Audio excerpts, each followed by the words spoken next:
¡Me siguen! ¡Me siguen! ¡Me siguen!, gritaba. Durante la entrevista nos confesó que tuvo problemas con las drogas, motivo por el que fue expulsado de los Estados Unidos, pero aseguró que todo eso había quedado atrás. Cartel assassinations are rampant in Mexico, and despite the constant efforts by law enforcement authorities, the number of victims grows exponentially every year. Cartel members and police officers are the most common victims of these wars and rivalry, but the general population and celebrities are not far behind. Being in the spotlight in Mexico is a risky business. If you create content against the narco lords or try to expose their secrets, they will come after you. But what about singing ballads praising their love and life story? Does that get you eliminated from the world? Apparently, it does. Today's story is about Jose Sergio Vega Cumea, a Mexican singer who had a thriving career and a great prospect in the world of music. However, the life of this talented individual was cut short because of cartel rivalry. The honest man was dedicated to his craft and never harmed a soul, but unfortunately, despite being a star, he couldn't ensure safety for himself. So how did he enrage the cartel that felt the need to eliminate him, and what had happened on that fateful day? Which cartel was responsible for his untimely demise? And most importantly, did law enforcement arrest the people who took his life? Stay tuned as we answer this and many more questions in this video. Let's learn about Sergio Vega, the singer who lost his life just by singing songs. Jose Sergio Vega Cumea was born on September 12, 1969, in Los Hornos, Sonora. He was part of a huge family of 13 brothers and sisters. Sergio was the eighth. His father belonged to a small farming community. Sergio's community exposed him to the world of music. Regional music was heavily practiced and celebrated in Sonora, and Sergio picked up on it very fast. In 1988, his family relocated to the US. They resided in Phoenix, Arizona, but staying true to their roots. Sergio's family continued playing regional music together, with him occasionally being the lead vocal. In 1989, he and his brothers started a musical group in Phoenix and named it Los Hermanos Vega. Sergio's stage name was El Shaka. They were deeply influenced by the norteño sound, and most of their songs were ballads. Soon, they signed with the Texas-based Joey Records and released numerous hit songs such as Corazon de Oropel and El Gallo de Sinaloa. Apart from their regulars, in the early 1990s, the Los Hermanos Vega began singing narco corrido music. It's a subgenre of Mexican native corrido music, a type of ballad that is sung against a polka beat and speaks of the lives and brutalities of Mexican cartels. Around this time, he had a fallout with his brothers. According to reports in 1994, Sergio was acting strange and was choosing to stay indoors for days. He would wear pajamas when it came out, and this created a negative image for the band in the public eye. Later in life, Sergio unveiled that he was struggling with substances which made him act that way. Many suspect that he was taking the white powder, which was the cause of his strange pubic behavior. By 1994, he had already established a singer persona for himself and knew that he had a stable career ahead. He left his brother's group, relocated to Mexico, and created another for himself called Los Rios del Norte, or Rays of the North. This time, he decided to completely indulge in narco corrido music as he saw a great opportunity in this area. He also had a great audience base who were into this kind of music. Another popular narco corrido singer, Chalino Sanchez, had passed away in 1992, and many believe that Sergio merely wanted to capitalize on Sanchez's fame and legacy that he had left behind. Although the job seems risky, it's a very lucrative one. Narco lords usually pay thousands of dollars to these singers so that they can immortalize them through these songs. The risky part of this job is that when a singer glorifies one narco lord, he automatically becomes the target of the rival cartels.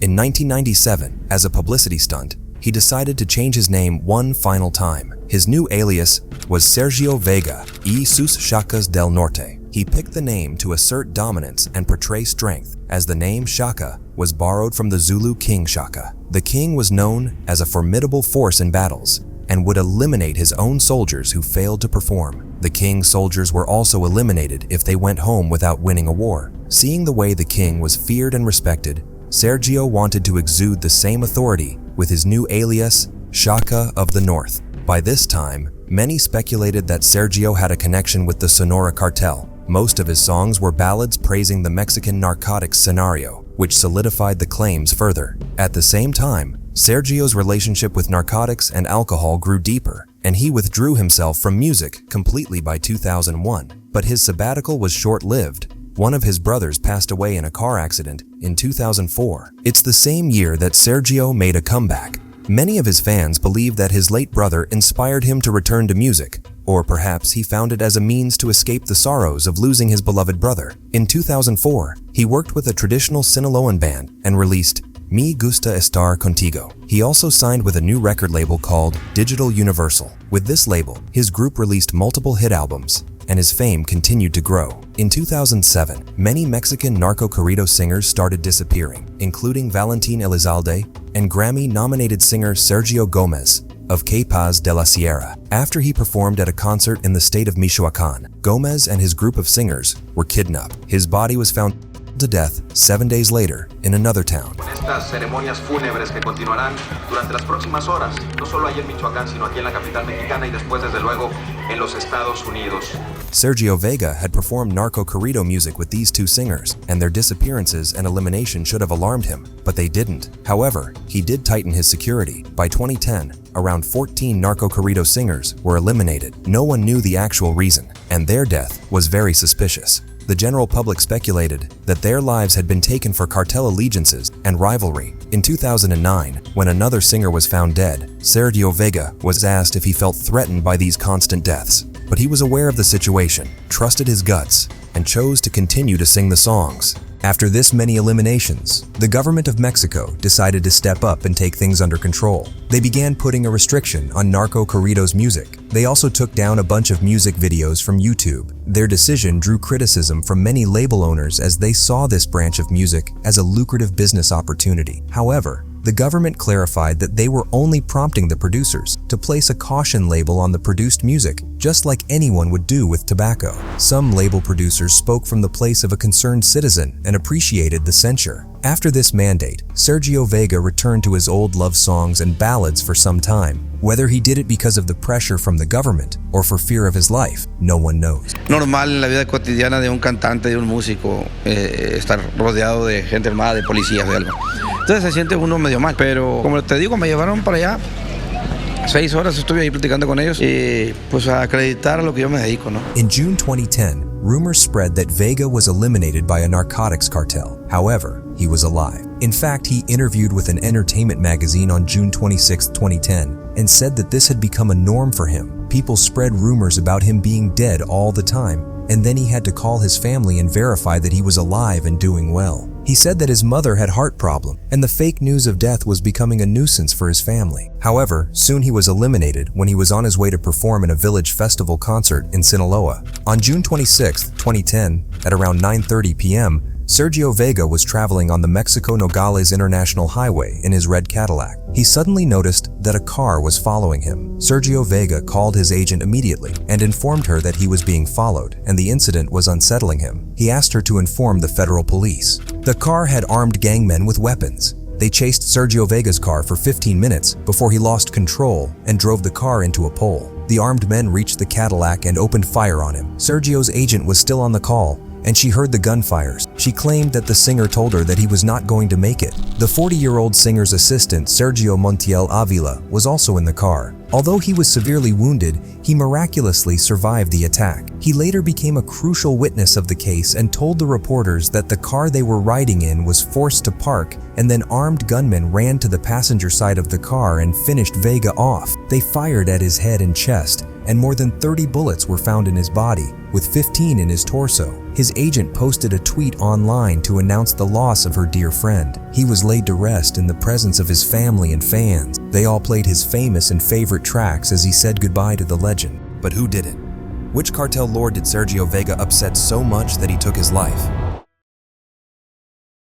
This is not the first time a celebrity, YouTuber, or journalist has been eliminated due to cartel rivalry, or even crossing the narco lords in some manner. Following the deaths of the music stars, celebrities of many other industries saw a tragic and untimely demise because their content held leaked information about the narcotics trade, or they had maligned the lords through jokes and funny videos. Because of widespread access to the internet, many celebrities are making their way to YouTube to establish themselves as notable figures. Creating content on YouTube is cheaper than producing a TV show, and it also gives content creators enough liberty to choose the type of content they want to create. But in Mexico, Too much liberty can be a bad thing, as we saw in the case of many celebrities who lost their lives over simple content made around narco bosses. In 2017, popular Mexican YouTuber Juan Luis Lagunas Rosales lost his life because of insulting a popular narco lord in his video. He was only 17 years old. Considering his age, it's common for such teens to make stupid mistakes online. But the cartel leader was not very amused with his approach.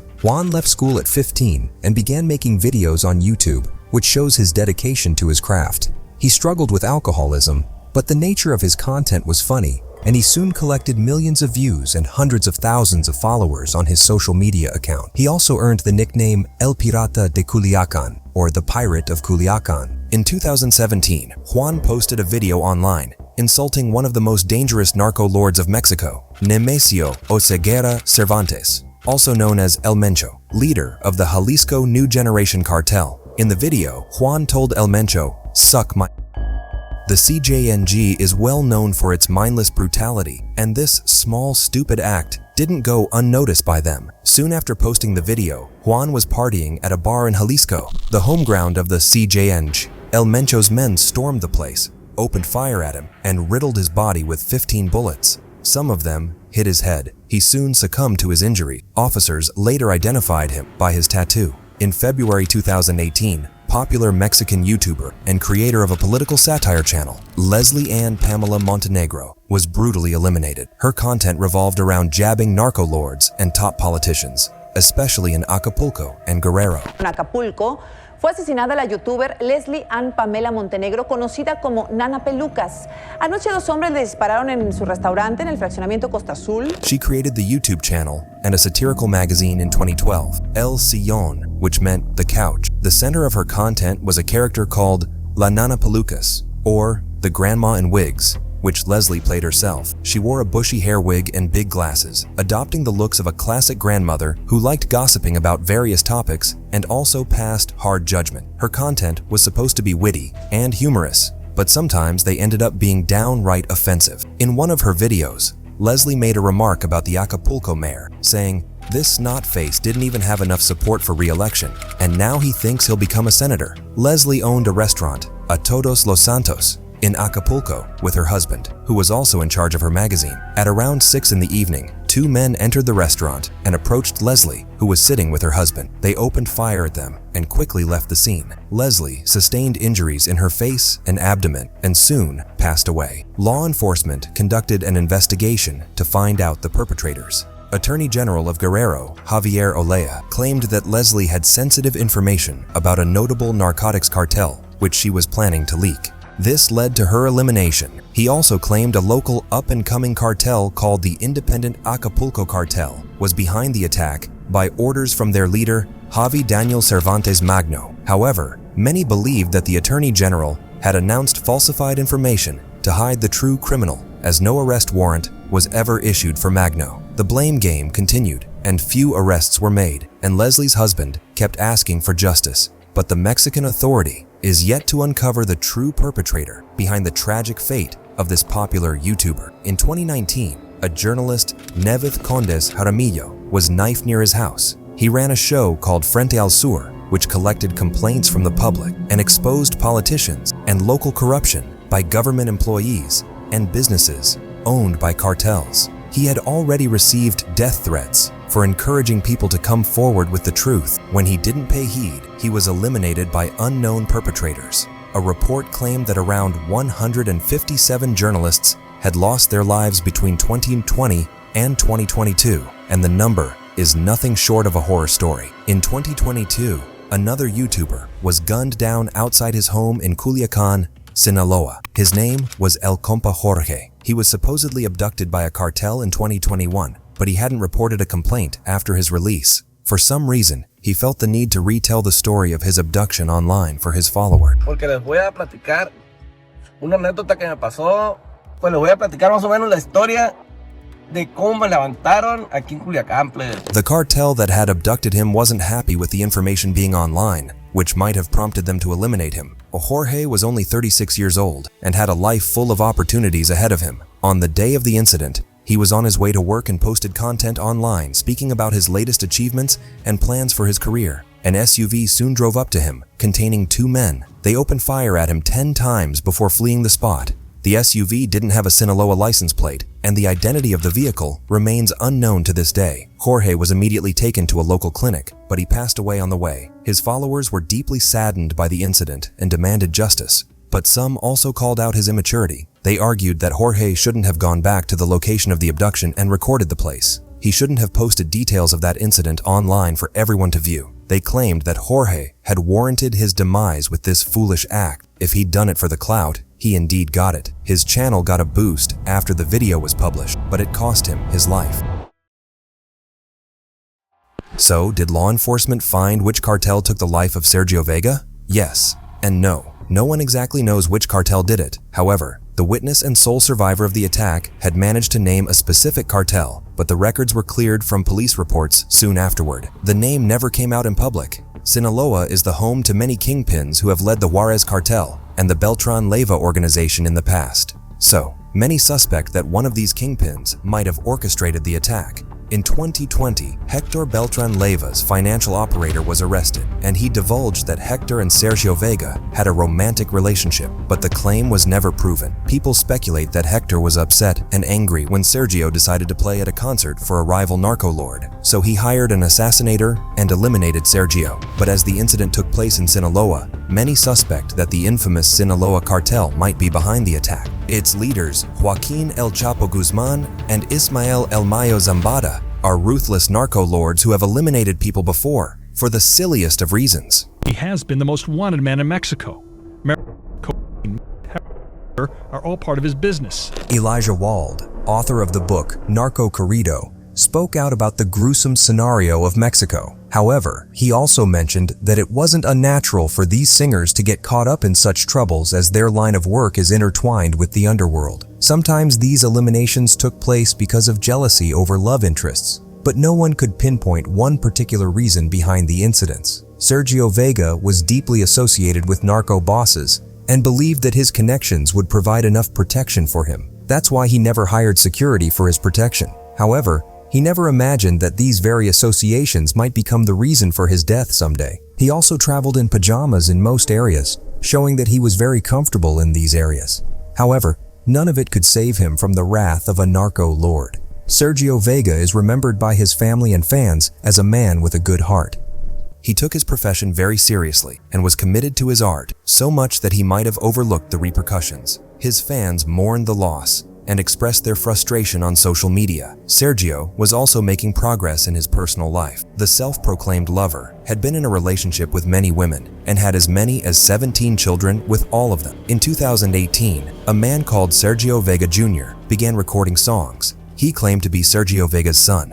Al único que sí conocemos es a Sergio Vega Jr., ya que él mismo se hizo conocido tras su dedicación a la música en el año 2012, convirtiéndose en una figura de la música regional mexicana. Acá sí puede decirse que es un auténtico hijo del Chaca.